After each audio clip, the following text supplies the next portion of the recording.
पहले ये बता दूँ कि एक क्रोनोलॉजिकल इवेंट है, तो पहले अपना पॉलिटिकल बायस दूर रखिए, रिलीजियस बायस बिलीफ तो नहीं कहूँगा, रिलीजियस बायस दूर रखिए और बिना किसी सबूत के, प्रूफ के पाकिस्तानी चाइनीज़ एजेंट और एंटी नेशनल और ये सब वर्डिक्ट देना ये साइड रखिए। और आपको अगर कॉन्सेंसस यानी डेमोक्रेसी में बिलीफ नहीं है तो ये आपके लिए नहीं है।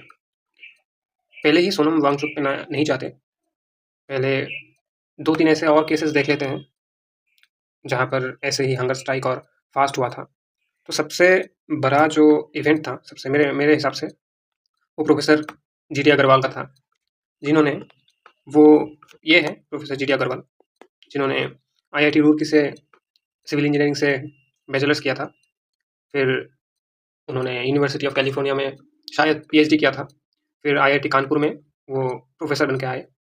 फिर वो सब छोड़ के उन्होंने सोशल एक्टिविज़म और एनवायरमेंटल चैलेंजेस को देखकर वो सब छोड़ के उन्होंने मॉन्क बन गए।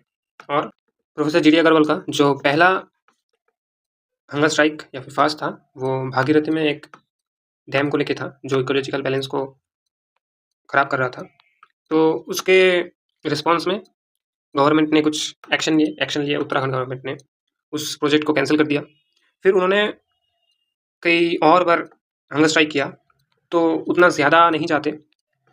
उनका जो लास्ट हंगर स्ट्राइक था वो ज़्यादा इम्पोर्टेंट था, जो कि गंगा को लेकर था। गंगा का पॉल्यूशन, जो नमामि गंगे जो मिशन था, गंगा को पॉल्यूशन फ्री करना, उसका प्रोग्रेस नहीं होना और इको फ्लो फेलियर होना, इस सब को लेकर था। उन्होंने प्राइम मिनिस्टर ऑफिस को बहुत बार चिट्ठी भेजा मगर कोई रिस्पॉन्स नहीं मिला। ये सब AI इमेजेस हैं, इसमें ज़्यादा डिटेल्स कई बार गलत दिया हुआ है, तो उतना है।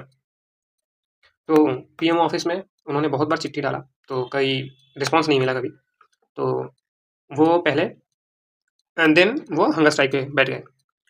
उन्होंने लगभग 111 डेज तक हंगर स्ट्राइक किया। 109th डे में उन्होंने पानी भी पीना छोड़ दिया, तो और नहीं सह सके, तो 11 अक्टूबर को 2018 को उनका देहांत हो गया और कुछ नहीं बदला।